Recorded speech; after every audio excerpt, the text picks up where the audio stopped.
خرم نامی جو ٹک ٹاکر ہیں ان کو زیر حراست کیوں لیا گیا ہے؟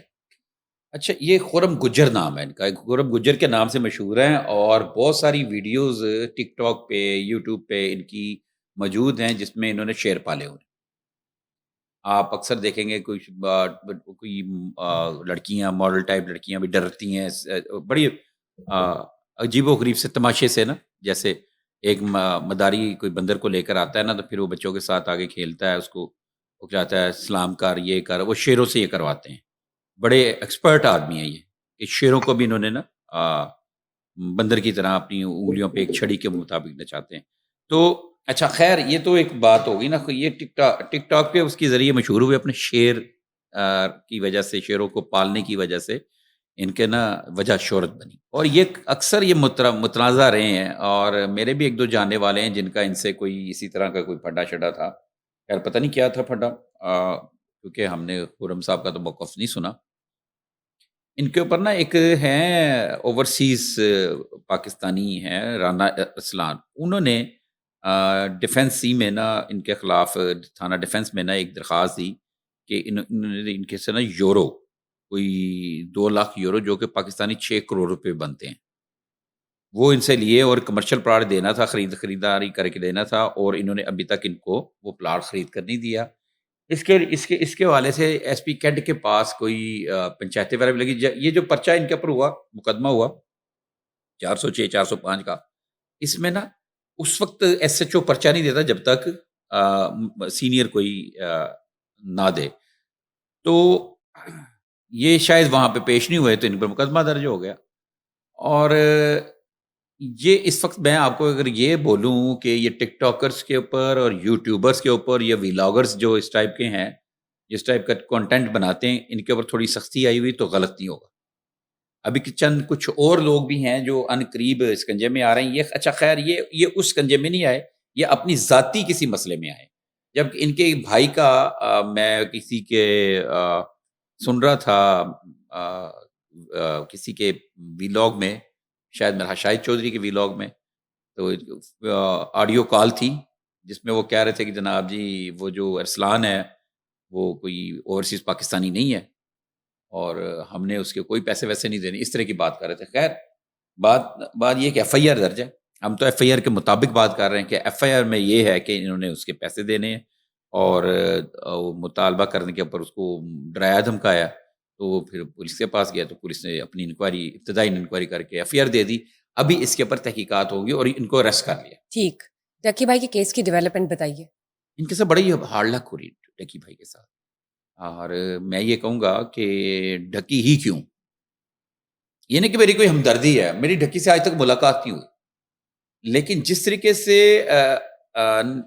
جو ہے national cyber crime investigation agency نے اس کو پیش کیا، یہ سمجھ سے باہر ہے۔ مطلب ایک دن پہلے کی بات ہے کہ اس کو کورٹ میں لے کر آئے، اکثر 12 بجے کے بعد لاتے ہیں، اس کو 12 بجے سے پہلے لے کر آئے، اس کا وکیل بھی وہاں پہ موجود نہیں تھا، اس کے گھر والے بھی وہاں پہ موجود ہی تھے، اس کے مزید 4 روزہ جسمانی ریمانڈ لے کے چلے گئے۔ وہ ڈکی کے وکیل کا یہ کہنا تھا، میں نے وہ سنا تھا، ڈکی کے وکیل کا یہ کہنا تھا کہ جی اس کے تمام پاسورڈ ایجنسی نے لے لیے ہوئے ہیں، اس کے تمام بینک اکاؤنٹس کے ڈیٹیلز لے لی ہوئی ہیں، اور اس کا کیا کہتے ہیں لیپ ٹاپ بھی ان کے پاس ہے، تمام آئی ٹی جو بھی الیکٹرک اس کی ڈیوائس تھیں وہ ساری ان کے پاس ہیں، اور انہوں نے کیا برآمد کرنا ہے، اور مکمل تعاون بھی کر رہے ہیں، اور اس کو جوڈیشل ہونا چاہیے تھا، جیل جانا چاہیے تھا، تو ہمیں انہوں نے بتایا بھی نہیں اور پیش کر دیا۔ تو ڈکی کے ساتھ جو ہے نا کوئی اس کے بہت زیادہ کوئی برا ٹائم چل رہا ہے، اور اللہ کرے اس کا ٹائم ختم ہو، جو بھی ہے اس نے جو کرائم کیا تھا۔ اور میں صرف اس پہ ایک بات بولوں گا اپنے ان اداروں سے، اور یہ میں اپریشیٹ کرتا ہوں ایک تو بات کہ یہ اس باریکی سے انہوں نے دیکھا، ڈکی کو پکڑا، لیکن ابھی بھی یہ گیمبلنگ اور گیمز، جوے والی گیمز، اور یہ جو قرضے کی ایپس جو ہے وہ کام کر رہی ہیں، اور میں ریکویسٹ کروں گا اپنے اداروں سے، national cyber crime investigation agency سے بھی، اور جو ہے پی ٹی اے سے بھی، کہ خدارہ ان ایپس کو بند کریں۔ ہمارا تو ویسے واٹس ایپ چلنا مشکل ہوا ہوا ہے جو اس وقت انٹرنیٹ کی صورتحال ہے۔ تو یہ والی جو ہیں جو لوگوں کے گھروں کو لوٹ رہی ہیں اور لوگوں کے ساتھ فراڈ کر رہی ہیں، ان کو بند کرنا. میں آپ کو ایک واقعہ اگر آپ اجازت دیں 1 منٹ میں 2 منٹ میں کوئی ایک اس سے ریلیٹڈ بتائیے. عرض کروں، جی اجازت ہے پلیز. آپ کی؟ جی جی پلیز.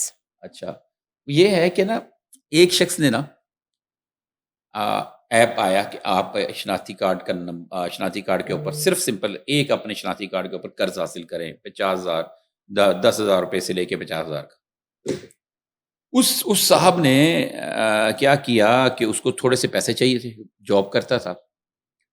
اس نے کوئی 19 یا 20,000 کا نا قرض اور 50,000 روپیہ اس نے اپلائی کیا. اس کو میرا 19 یا 20,000 روپے اس کو مل گئے. اچھا، وہ اس کے اکاؤنٹ میں آ گئے. اکاؤنٹ میں آنے کے بعد اسے ایک میسیج آیا کہ مطلوبہ جو نیکسٹ پیمنٹ جو ہے، نیکسٹ پیمنٹ آپ کوئی ڈیٹ بتائی، کوئی 10 ایک ویک کے بعد کی. اچھا، اس نے یہ خیال کیا کہ شاید وہ جو باقی رقم ہے نیکسٹ پیمنٹ وہ آئے گی. اچھا، وہ آئے گی. تو ایک ویک کے بعد اس کو فون آیا. اس نے کہا کہ جناب تم نے 36,000 فوری جمع کرانے. اس نے کہا جی میں نے کیوں جمع کرانے، وہ تو آپ نے مجھے دینے تھے. انہوں نے کہا بھائی یہ جو تم نے لیے ہیں پیسے اس کا سود ہے، اگر تم نے جمع نہیں کرائے تو یہ اس سے بھی زیادہ ڈبل ہو جائیں گے. اچھا، اب وہ بیچارہ پریشان کہ میں کیا کروں. پھر اس کے ساتھ اس کی نا ڈیل ہوئی. انہوں نے کہا جناب ایسا کرو تم ہمیں نا 25,000 بھیج دو. اسے ایک نمبر بتایا گیا، اس نمبر میں اس نے 25,000 بھیج دیا. اس کے بعد کوئی 25,000 بھیجنے کے 2 گھنٹے پہ خاتون کی کال آ گئی. اس نے کہا جناب یہ وقت ختم ہونے میں 1 گھنٹہ رہ گیا اور آپ نے ابھی تک پیمنٹ جمع نہیں کرائی، اور میں آپ کی خیر خواہ ہوں، اگر آپ نے پیمنٹ جمع نہ کرائی یہ بہت برے لوگ ہیں تو آپ بہت بہت پریشان ہوں گے. اب سنو ذرا اس کی پریشانی کیا ہوئی. بتائیے. اس کے ماموں کو فون چلا گیا. ماموں کے بعد اس کے ایک کزن کو فون چلا گیا. وہ حیران پریشان تھا کہ میرے ماموں کو کزن کو فون کیوں چلا گیا. پھر اس کو یہ بتایا گیا کہ بھائی تمہاری تمام فیملی کی ویڈیوز اور ایسی ویڈیوز بھی جو ہم اگر وائرل کر دیں گے تم بدنام ہو جاؤ گے، فوری طور پہ ہمیں پیسے دو.